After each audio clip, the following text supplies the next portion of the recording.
So I'm introducing to you guys the World War II PowerPoint project. This is in your Google Classroom because you'll need to submit this PowerPoint and also a document with questions on it in the classroom. So you might have already seen that, but there's two spots in the classroom where you need to submit stuff for this assignment. So you will have, let me pull up the plan book, you will have today and basically all of the next week, if this will load. Yes, you can see here projects, all of next week to work on this. And then after that, you're going to start presenting them next Tuesday, well, the following Tuesday on the 20th. Okay, so you'll have plenty of time to work on these, probably too much time to work on them actually. Your project is a PowerPoint. It's a 10-slide PowerPoint, but that doesn't include your title slide or the works cited slide. So 10 slides of actual material, and then your title slide and your works cited slide will make it 12 total. You pick anything that you want to talk about. In the past, there's been presentations over Hitler's youth. That is his upbringing, but it's also the kids that he was training. The Bataan Death March, the Battle at Okinawa, Battle from Midway, Iwo Jima, the Manhattan Project, which is obviously dropping the atomic bombs, Life in America, women's roles in World War II, whatever. It can be over a person, Adolf Hitler, Adolf Eichmann, Douglas MacArthur, Patton, whoever you want, FDR, whatever you want. Any battle, any issue, the Japanese treatment of the Filipinos, whatever it is, you pick something that's interesting to you and do a PowerPoint over it, and then you'll have to do a presentation over it. This is in your classroom. This assignment is there so you can read all of these details. Not only do you have a slide requirement, but you also have a time requirement. It has to be a 10 to 15 minute long presentation. I should be back by the time you guys start presenting these. So you'll get graded for your presentation. You need to have a picture on each slide that's appropriate and makes sense for what you're doing. You're not just doing it to meet the requirements. It actually has to support your material, make your presentation better. You'll be graded on how neat your PowerPoint is, the structure of it. Do not, I repeat, do not copy entire paragraphs of material and put that on a PowerPoint slide. Biggest mistake ever for a couple reasons. First, it looks terrible. Second, you are graded on how well you present this, and I've seen time and time again when a kid has put an entire paragraph on a PowerPoint slide and then gotten up there and had to pretend like they knew what they were talking about, and they find themselves staring at this paragraph trying to understand what it means. Don't do that.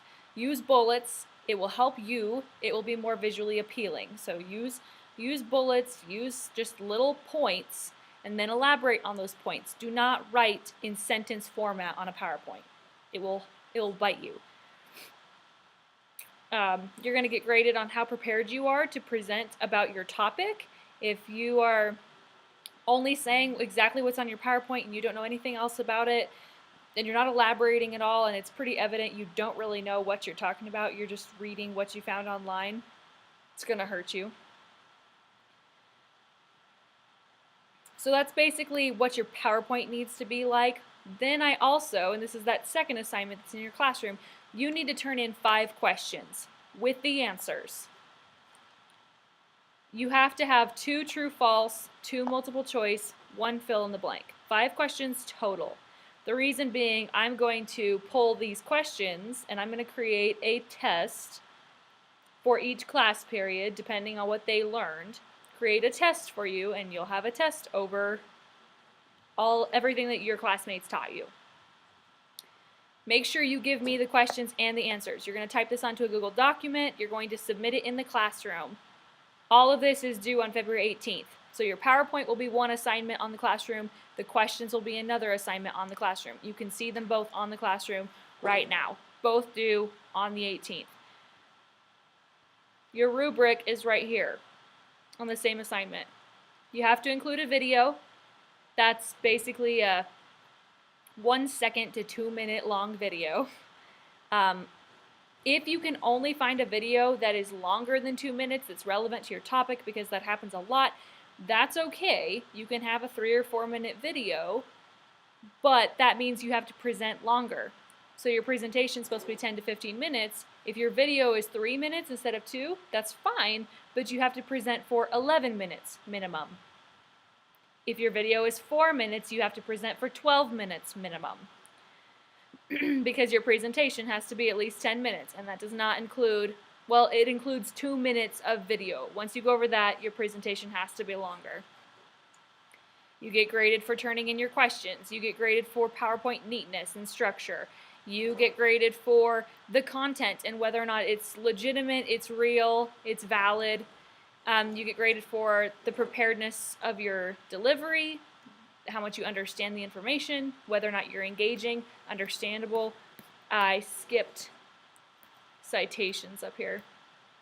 You do have to have at least 3 sources, but your sources can be cited really simply. You can just copy paste the link. I'm fine with that for a PowerPoint.